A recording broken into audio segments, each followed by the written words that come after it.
있는 분들 한번 쳐다보세요. 그리고 무언가 한 가지를 칭찬하고 격려하겠습니다. 실족시키는 말 하지 마세요. 옆에 있는 보세요. 하나씩 칭찬하고 격려하고 축복하겠습니다. 인사하십시오. 예, 매력적입니다. 패션이 아름답습니다. 지난주보다 날씬해졌습니다. 최고 좋은 말이죠. 뭐 몸매 본 거 아니니까 그냥 날씬해졌다고 하면 좋아요. 그러면 그 주 되면 그분이 노력하거든요. 오늘 우리 아름다운 교회 성도들은 사람을 격려하고 축복하고 칭찬하고 세워주는 저와 여러분 됐으면 참 좋겠습니다. 너무너무 작은 한 아이가 주일날 교회를 왔습니다. 그런지 그 아이의 옷은 너무너무 남루했습니다. 그런데 냄새도 났습니다. 주일학교를 아이들을 가르치는 선생님이 그 아이에게 사랑으로 아마 했을 거예요. 이렇게 충고를 했습니다. 너 옷에서 깨끗이, 그렇게 이야기를 했습니다. 했는데 그 아이에게는 크나큰 상처. 그 아이는 교회를 어느 날 국가 조찬 기도회가 있었습니다. 많은 목사님들 앞에서 한 분이 나오셔서 목사님 여러분, 저도 한때는 사람이었습니다.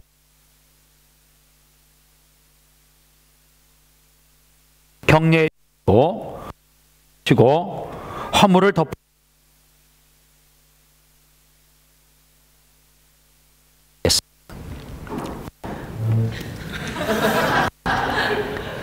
방송 담당자 어디 갔어요? 참 목사님 착해.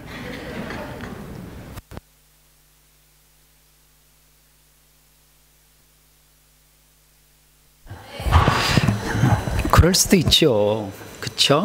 제가 오늘 설교하기 전에 칭찬하자 그랬는데 칭찬하고 가야죠.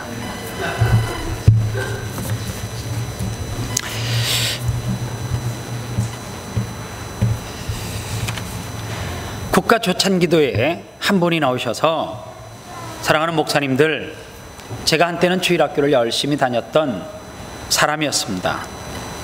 그때 그 선생님이 조금만 격려해 주시고 보듬어 주시고 허물을 감춰 주셨다면 저는 오늘날 크리스찬이 되었을지도 모릅니다. 이야기는 어느 목사님의 설교의 전문이에요. 그리고 그 어린아이는 누구였냐면 고 박정희 대통령이었습니다. 주일학교 선생님이 두 마디 했어요. 얘야, 네 옷에서 냄새 난다. 다음 주에 깨끗하게 빨아 입고 오면 되지 않겠니?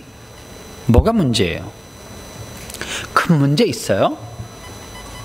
그런데 그 선생님에게 있어서 큰 문제는 선한 의도로 그 말을 했다 할지라도 그 아이를 뭐 하는 마음이 부족했어요? 배려하는 마음이 너무너무 부족했다라고 하는 사실입니다. 신앙생활을 하다가 실족해서 교회를 떠나는 사람들을 보면은 예수님에게 실망해서요? 하나님에게서 실망해서요? 절대 아니에요. 대부분이 교회를 떠나는 사람들을 보면 부주의한 말 한마디가, 배려하지 못하는 태도 하나가 교회를 떠나게 하는 경우가 많이 있다라고 하는 사실입니다. 부주의한 말 한마디로 상처를 받고, 그리고 교회 누구에게 상처를 받고 그것이 원한이 돼가지고 교회를 떠날 뿐만 아니라 교회 그러면 아주 치를 떠는 사람들이 많이 있다는 거예요. 저는 늘 그렇게 생각하는 목사예요. 우리 아름다운 교회 스타일이 마음에 안 드는 거 어떡하겠어요? 제 스타일이 마음에 안 들면 다른 교회 가면 되잖아요. 다른 교회 가서 신앙생활하는 것은 하나도 문제되지 않아요. 그런데 보세요. 우리의 부주의한 말 한마디로, 상대를 배려하지 못하는 그 말 한마디로 그 사람이 크나큰 상처를 입고 하나님의 전을 영원히 떠났다라고 하면, 여러분들 주님의 마음은 어떨 것 같아요? 오늘 저는 이 이야기를 들으면서 두 가지 생각을 했어요. 인간은 참 연약한 존재라는 거예요. 인간은 너나 할 것 없이 참 연약한 존재예요. 무심코 던진 한마디도 치명적인 상처를 받을 수 있는 연약한 인간이에요. 그리고 또 하나, 상처를 주는 사람 역시 마찬가지로 연약한 존재라고 하는 사실이에요. 성경에 보면 요셉에 대한 이야기가 창세기에 기록되어져 있어요. 요셉은 형제들이 많이 있는 집 가운데 형들로부터 미움을 가장 많이 샀던 그러한 아이였어요. 어느 날 형들에게 먹을 음식을 싸가지고 갔어요. 형들이 요셉을 보는 순간 무슨 마음이 들었어요? 마음속에 그 응어리 졌던 것이 순간 화로 확 올라왔어요. 그래서 깊게 물 웅덩이가 파져 있는 곳에 요셉을 갖다 넣어버렸어요. 그리고 그들 생각 속에는 얼마나 이 독한 마음이 있었냐면, 그대로 그냥 내버려 두고 아니면 그대로 묻고 집으로 돌아가려고 했어요. 그런데 그 중에 한 형제가 그렇게 하는 것은 너무 악하다, 동생인데 지나가는 장사꾼들을 보고 요셉을 팔아버렸어요. 그런데 제가 주목하는 것은 요셉이 상처를 가장 많이 받았겠죠. 그러나 또 한편으로 생각해 보십시오. 요셉의 형들 왜 그런 마음에까지 도달했어요? 아버지로부터 사랑을 받아야 되는데 끊임없는 편애당하는 아픔을 가지고 있었고, 그것이 누적되고 누적되니까 살해하려고 하는 생각에까지 충동으로 파괴력으로 가더라고 하는 사실입니다. 요셉이 형들에게 상처를 받았다라고 하면 그 형도 요셉에게 본의 아니게 상처를 많이 받은 것이 있다라고 하는 사실입니다. 상처를 받은 부분이 치료가 안 되니까 그것이 파괴적인 행동으로 나오더라, 그 말이에요. 그런가 하면 제가 또 하나 깨달은 것이 뭐냐면, 인간은 늘 상처를 주고받는데 누구에게 상처를 주고받는가? 여러분들 한국에 보면 차 앞에 예쁘게 모양을 해가지고 잠시 주차 중입니다, 전화번호 남겨놓죠. 나 뭔 배짱인지 사실 그때는 몰랐어요. 자기의 번호를 모든 사람에게 공개하는 것 아니에요? 제 제자 가운데 교회에 산부 예배에 간연악을 하는, 바이올린을 하러 오는 자매가 있었어요. 제가 가르치는 제자는 남자아이예요. 저희 교회 워킹으로도 왔었는데 선호라는 이 청년이 그 자매가 너무 이쁘더래요. 전화번호를 직접 물어보기도 못하고 좀 숙기가 있어서 차를 옆에다 바짝 붙여놓고 차에 잠시 주차 중입니다, 전화번호를 적어놨어요. 여보세요? 차 좀 빼주세요. 제 차가 못 나가고 있습니다. 그 계기가 돼가지고 얼마 전에 결혼을 했어요.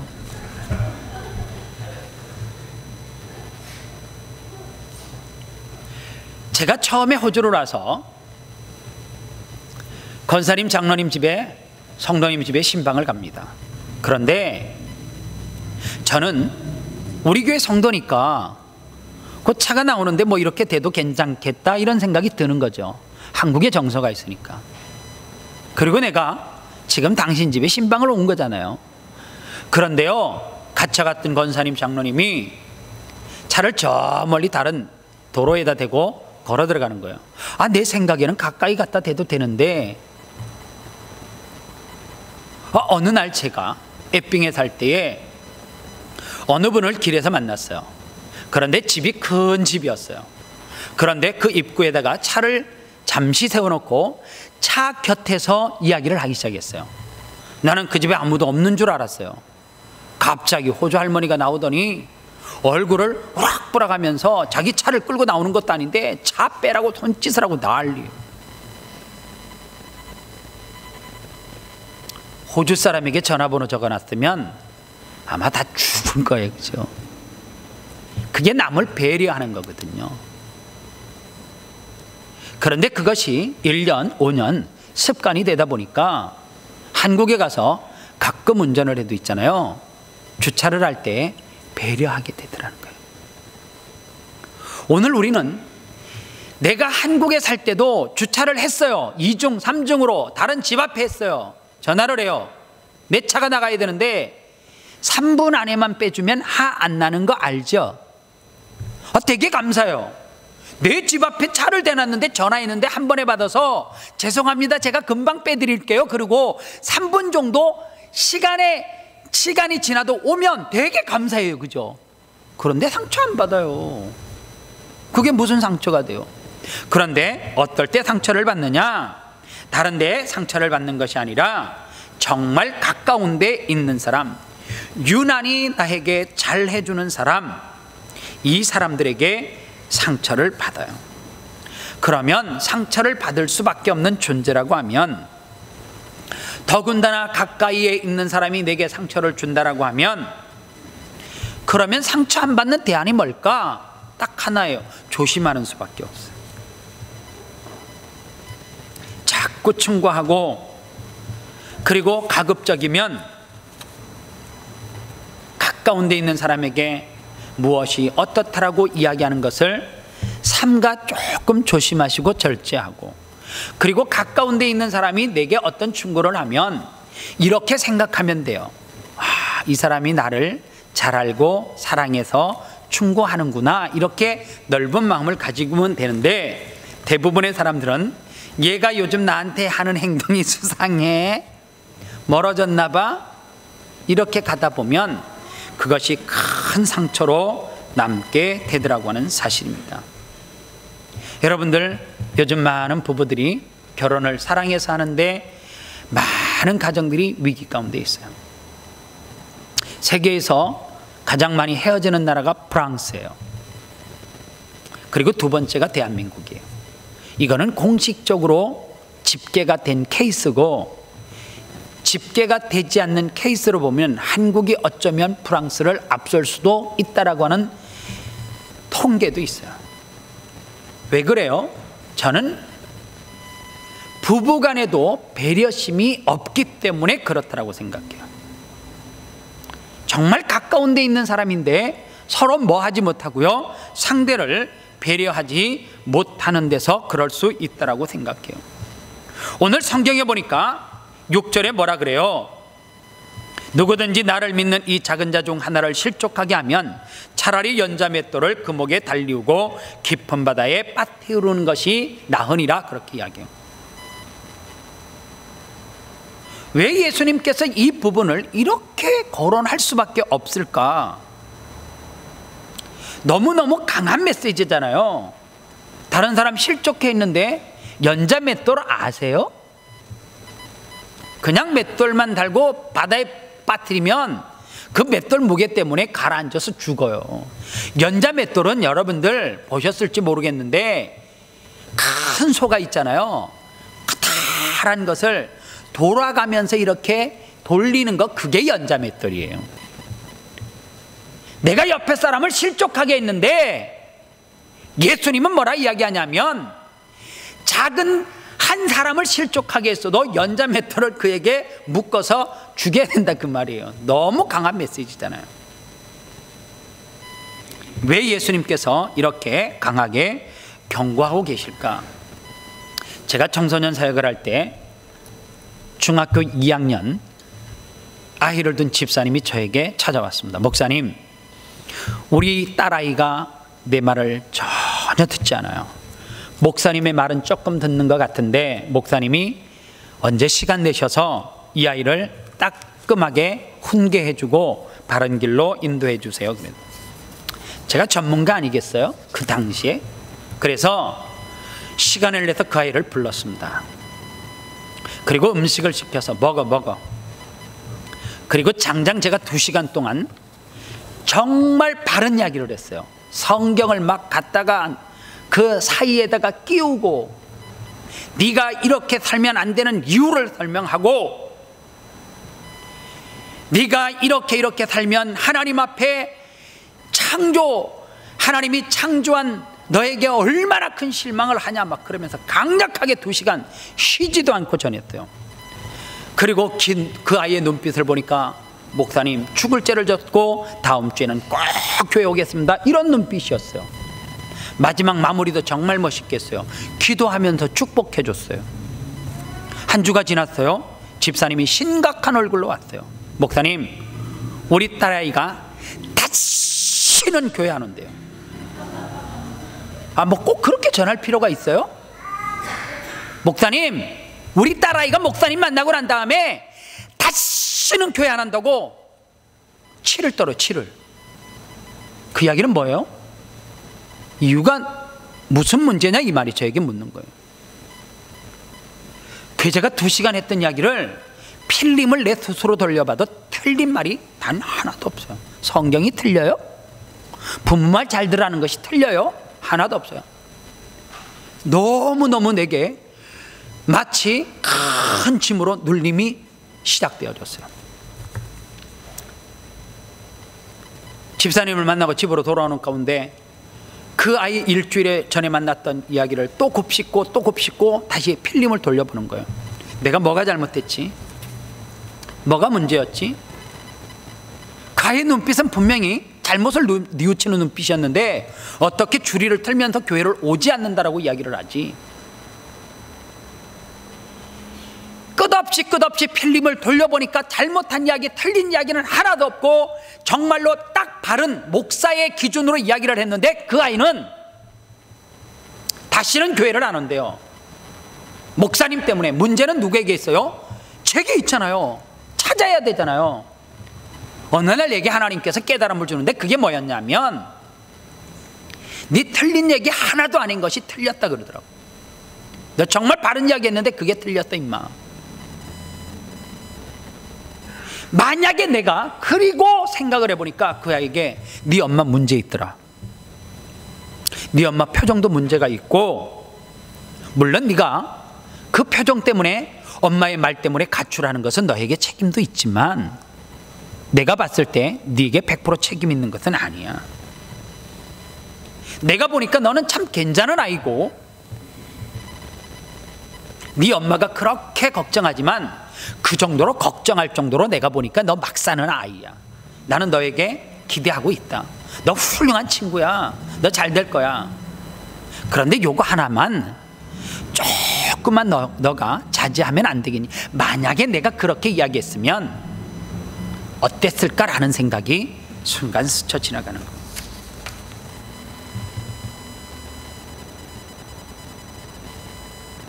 여러분들, 내가 바른 말로 자녀를 훈계하고 자녀에게 길을 제시하고 성경을 이야기를 했다라고 해서 그것이 꼭 정답은 아니에요. 항상 이야기는 누구를 배려해야 돼요? 상대를 배려하는 마음이 있어야 된다라고 하는 사실입니다. 여러분들, 최근에 연예인 기사를 보면 김민희 배우하고 홍상수 감독님하고 스캔들 그러잖아요. 스캔들이라고 하는 단어가 어디에서 유래됐는 줄 아세요? 실족이라고 하는 단어를 원어 성경에 찾아보면 헬라어로 스캔달리조예요. 여기서 파생된 단어가 스캔들이에요. 그런데 참 중요한 게 있어요. 남을 실족시키는 것도 스캔달리조인데 성경에 보니까 8절에 내 손이나 내 발이 너를 범죄케 하면 찍어내버리라. 여기서 범죄케 하면 찍어내버리라. 이 단어 범죄케 하면을 원어 성경에는 스캔달리조 똑같이 번역을 해놓았어요. 스캔들이 뭐예요? 남을 넘어지게 하고 거리끼게 하고 거친 돌이 되는 것, 그것이 스캔들이잖아요.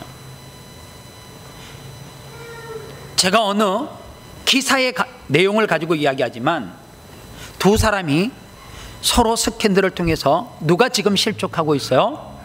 홍 감독님의 부인이 실족하고 있잖아요. 남을 넘어지게 하잖아요. 이때 단어가 스캔달리조예요. 그리고 또 하나, 내 손이나 내 발이 너를 범죄케 하면, 실족케 한 당사자, 내 스스로 범죄한 것, 그것도 뭐예요? 스캔달리조라, 그 말이에요. 이것이 무엇을 의미하느냐? 실족시킨 사람도 문제지만 모든 것을 들을 때에 상처받았어. 그리고 그로 통하여서 또 다른 그 아픔을 낳는 것, 그것 또한 뭐라는 거예요? 스캔달리조다, 그 말이에요. 상처를 주는 어떤 사람도 문제지만 그 정도 상처에 넘어지는 나도 큰 문제다, 그 말이에요. 우리는 자꾸 남의 탓을 해요. 남편 탓을 하고 아내 탓을 하고 성도 탓을 하고 목사 탓을 하고. 오늘 성경에 실족하는 일이 7절에는 없을 수 없대요. 인간이 살아가면서 실족하는 문제가 없을 수는 없다는 거예요. 제가 어저께 청년회 수련회를 하는 중에 오전에 프로그램 가운데 30분 동안 아무런 말을 하지 않고 각자 자기 스스로를 돌아보는 시간이 있어요. 모든 청년들이 아래로 내려가기에 거기에 가면 입이 간질간질거릴 것 같아서 나는 반대로 산으로 올라갔어요. 한참을 걸었어요. 그런데 그 산속에 집이 한 채가 있더라고요. 제가 그 수양관에 가서 처음 보는 집이었어요. 그런데 그것을 관리하는 집사님이 왔다 갔다 해요. 시계를 보니까 30분이 덜 됐어요. 프로그램을 진행하는 임원이 30분 동안은 아무 말을 하면 안 된대요. 그래서 그 집사님이 저를 보고 그 전날 인사를 했으니까 반갑다고 목사님 여기는 이러길래 그리고 30분이 지난 다음에 아이고 죄송하다고, 지금 우리가 무슨 프로그램을 하고 있는데 30분 동안은 말을 안 하고 자기 자신을 돌아봐야 된다고. 그러셨냐고. 30분 지나셨어요? 그래요. 네, 지났습니다. 이런저런 이야기를 주고받다가 제가 이 말씀을 묵상을 한 주 내내 하면서 원고를 가지고 수련회를 올라갔잖아요. 여러분들, 오늘 제가 읽은 본문 그 바로 뒤에는 무슨 이야기가 나오느냐면 잃은 양에 대한 이야기가 나와요. 갑자기 그 집사님이 이야기를 하다가, 목사님, 저는 새순교회를 다니는 사람이죠. 그런데 목사님들에게 꼭 아쉬운 부분이 있어서 말씀을 드리는데 외람되지만 그러세요. 외람되지만 그러면 하고 싶은 말 하겠다는 이야기죠.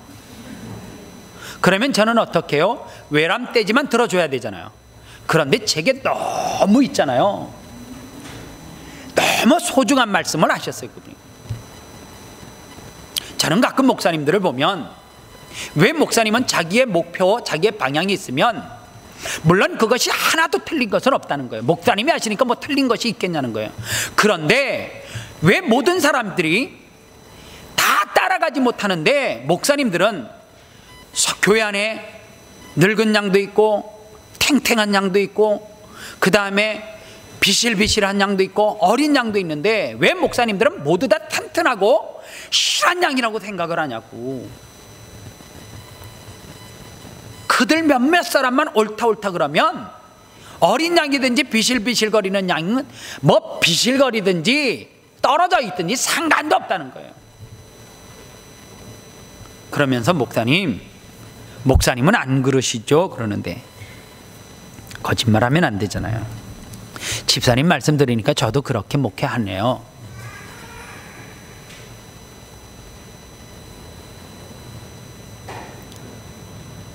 이런저런 이야기를 듣고 혼자 또 걸어 내려오는 거예요. 시간이 많이 지났어요.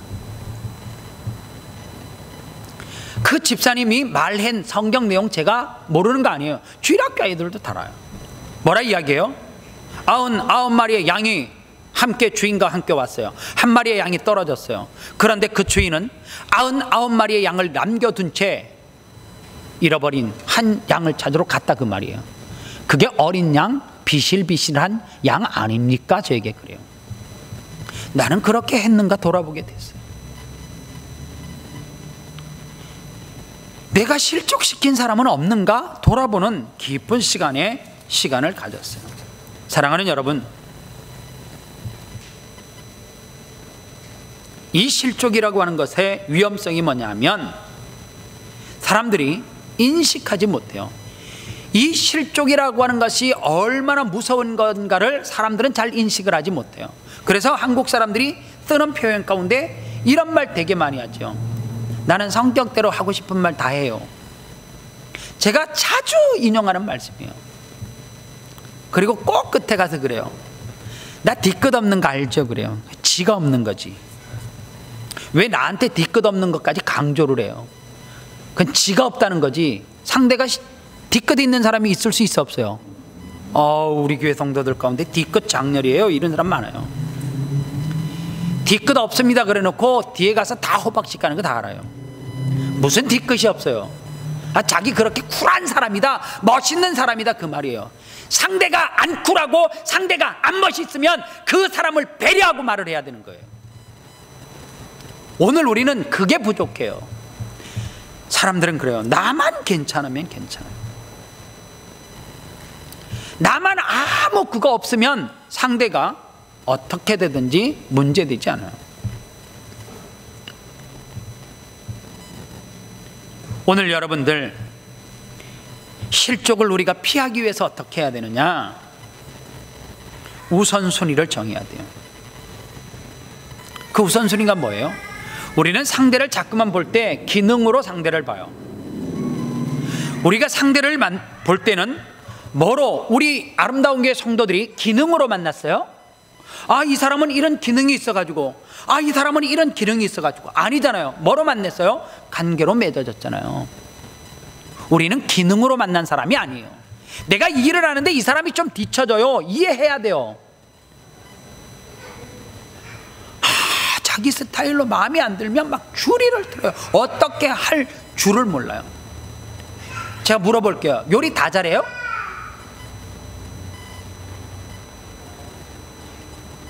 요리 다 잘하는 사람이 어디 있어요? 여자들인데 아직까지 김치찌개, 된장찌개 못 기르는 사람 많아요. 안 그래요? 남자인 나처럼 훌륭하게 요리 잘하는 사람도 있어요. 그 자기 기준에 맞추면 안 되는 거예요. 자기는 업무 능력이, 일 처리가 되게 꼼꼼하고 정확하게 빨라요. 다 그렇게 할 수 있어요? 아니에요. 어떤 사람은 서류를 잘 챙겨요. 어떤 사람은 서류가 어디에 있는지 잘 구분도 안 가요. 그러면 잘 챙기는 사람이 챙기면 되고, 요리 잘하는 사람은 요리하면 되고, 못하는 사람을 갖다 놓고 교육하고 훈련하고 가르치고, 그래서 너는 기능적으로 뛰어나야 된다고 그렇게 말하는 것은 문제가 있어요. 말 잘하는 사람이 있고 말 못하는 사람이 있어요. 말 잘하는 사람이 대표로 나가면 되고, 말 못하는 사람을 왜 굳이 끌고 나가고 거기서 덜덜덜 떨게 만들어요? 조영석 집사님, 다음 주에 간증 꼭 하세요. 이러면 저분 다음 주에 교회 안 와요. 안 그래도 시골에서 살아가지고 부끄러움이 많고 두려움과 떨림이 있는데, 거기서 교회 간증 집사님 1시간 하셔야 됩니다. 1시간에서 조금 더 빠지면 안 돼. 그러면 여기까지인가 보다. 주님, 내 마음 아시죠? 목사님이 실수하셨습니다. 한 달 정도 안 나, 한 달.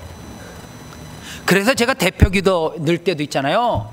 정말 상당히 배려하는 거예요. 아무나 막 넣는 줄 아세요? 할 만한 사람, 실족 안 할 사람. 그렇지만 꼭 이 정도 되면 이제 훈련해야 될 사람 넣어요. 여러분들 정말로 상대를 배려하는 게 중요해요. 기능으로 다가가시면 안 돼요. 당신은 이것도 못해? 이것도 못해? 부부가 뭔 줄 아세요? 한 사람이 못하는 것을 한 사람이 잘하면 채워주는 게 부부예요. 그래서 제가 우리 교회 성도들이 음식을 할 때 뷔페를 그래서 좋아해요. 이야, 신기해. 맛만 보면 알아요. 이거 잡채 누가 한 건 알아요. 가끔가다 이상한 잡채 올라오거든요. 아, 이거 전도사들이 했구나, 알아요. 전도사님 중에 성을 뭐 전주김씨인가 김해 모르게 하여간 알아, 대충 알아. 왜 몰라요? 알죠?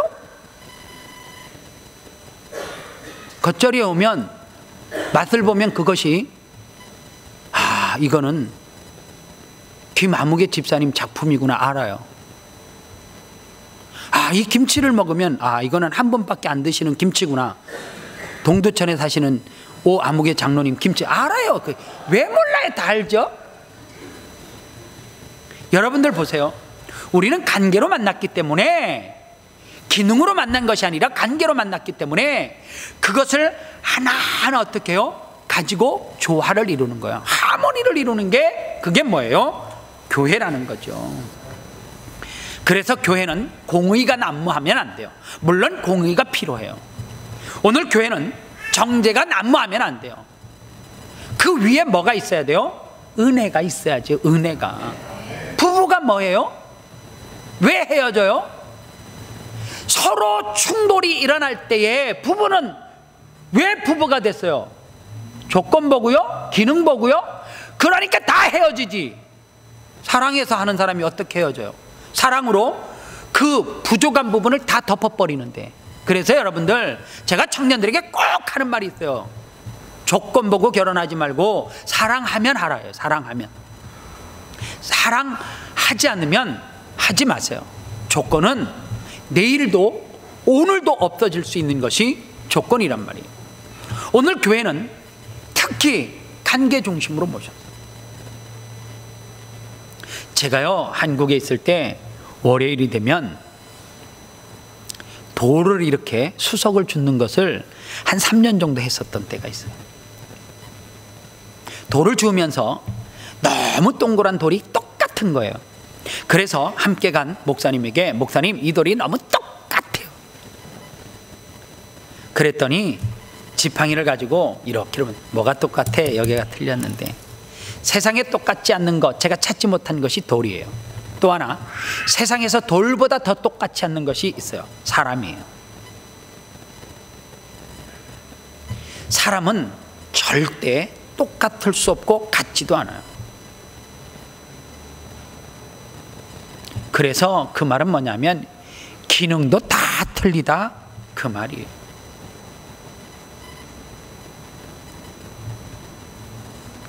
오늘 우리가 세상을 살아가는 가운데 얼마나 많은 사람들을 만나요. 회사는 우리가 똑같은 회사를 다니고 같은 파트에서 일을 하면 기능으로 만났지만 그 안에서도 기능 가지고 그 회사가 잘 돌아가요? 천만에요. 회사 안에서 관계예요. 관계. 오늘 하나님의 교회는 특별히 기능 중심으로 만난 것이 아니라 관계 중심으로 만났어요. 저는요, 아름다운 게 다 노래 잘하는, 제 꿈이 뭔지 아세요? 줄이 4개예요. 4개. 교회를 제가 그게 꿈이에요. 4줄로 된, 한 줄, 2줄, 소프라노, 엘토, 테너, 베이스. 그래서 내 평, 내 이렇게 해가지고 다시 팍 이러면서 평안해 평안해 막 이러면서 하밍. 근데 내가 그거 포기했잖아요. 절대 안 해야 되겠다. 어린 마음에 그 생각을 했는데, 그러면 한 파트도 못하는데 4파트를 자기가 어떻게 이 파트 들어갔다 저 파트 들어갔다 해요. 음치도 있고, 음치만 있어요? 박치, 뭐 별의별 사람 다 있잖아요. 그러면 그 사람이 난 노래 못하니까 이게 못 오게, 이런 생각이 안 하고 벌써 포기했어요. 하고 싶은 사람 하세요. 그냥 기능이에요. 기능. 다 그 자리까지 원하면 안 돼요. 연약한 사람이 있고요, 부족한 사람이 있고. 신앙이 옅은 사람이 있고 깊은 사람이 있고 넓은 사람이 있고 다 틀리다. 오늘 그런 의미에서 우리가 꼭 하나 해야 되는 것이 뭐냐면 결심과 결단이에요. 인생은 결단의 연속입니다.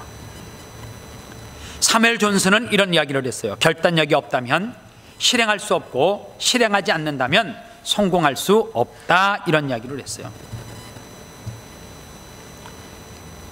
오늘 저와 여러분들은 깨닫는 것은 기가 막히게 깨달아요. 왜요? 이제 머리의 수준, 학력의 수준이 있어서 너무 잘 깨달아요. 그런데 문제는 뭐냐면 깨닫기만 해요. 은혜는 아이들보다도 더 못 받아요. 이 이야기를 하고 말씀을 마치겠습니다. 정대희라고 하는 목사님이 계세요. 이분이 숭실중학교를 졸업하셨어요. 여러분들, 그 옛날에 졸업식에는 졸업식이 중요해요? 짜장면이 중요해요? 저는 개인적으로 짜장면이 중요했습니다. 부모님이 졸업식에 안 오셔도 짜장면 값은 주셔야 됐어요. 아마 이 정대희라고 하는 어린 중학생도 아마 졸업식에 부모님이 따라오지 못했던 것 같아요. 친구들 셋이 졸업식 마치고 짜장면집을 갔어요. 그리고 세 친구가 수준이 있었던 것 같아요. 야, 너 고등학교 졸업하면 뭐 될 거야? 대학교는 어떻게 할 거야? 너 꿈이 뭐야? 이런 이야기를 서로 세 명이서 그 빡빡 머리를 깎고 교복을 입은 아이들이 셋이서 짜장면을 먹으면서 자기 미래에 대해서 서로 나누고 있는 거예요.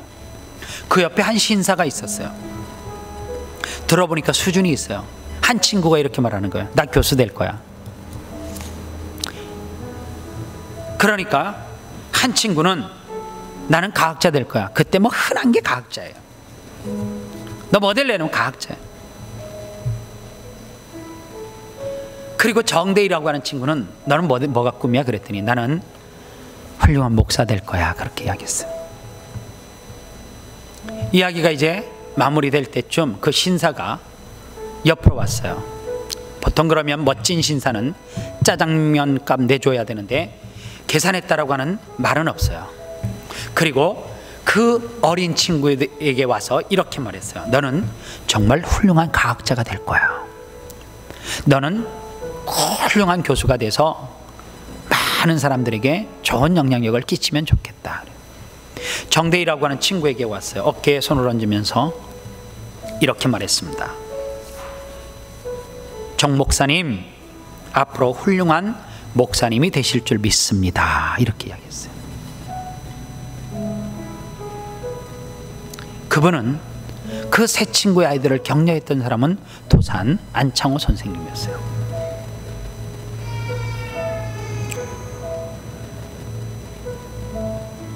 정대희라고 하는 친구가 성장을 합니다. 위기가 찾아와요. 그때마다 이 정대희라고 하는 친구는 이렇게 생각하는 겁니다. 나는 한국 민족의 지도자 도산 안창호 선생님이 인정해 주신 사람이다. 그리고 그는 목사가 되어졌고요.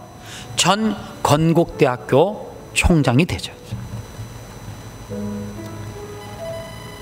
한 사람의 배려와 칭찬과 격려가 훗날 그 중학생에게 정 목사님, 앞으로 훌륭한 목사님이 되실 줄 믿습니다. 이 한마디가 그 어린아이가 순간순간 삶의 위기가 유혹이 찾아올 때마다 나는 민족의 지도자 도산 안창호 선생님이 인정한 사람이야. 그리고 그는 정말 좋은 목사님이 되셨고, 그는 매 순간 유혹이 올 때마다 그때 그 순간을 기억하면서 목사로서 정직한 길, 바른 길을 가지 않았겠습니까? 저는 여러분들이 조금만 상대를 배려하고 조금만 상대를 칭찬하는 습관을 기르기 시작하면, 혹시 알아요? 도산 안창호 선생님보다 여러분들이 더 훌륭한 거 아십니까? 왜요?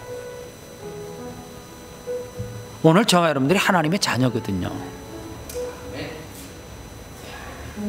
장로님의 격려와 칭찬 한마디가 훗날 민족을 대표할 수 있는 사람을 만들 수 있고요.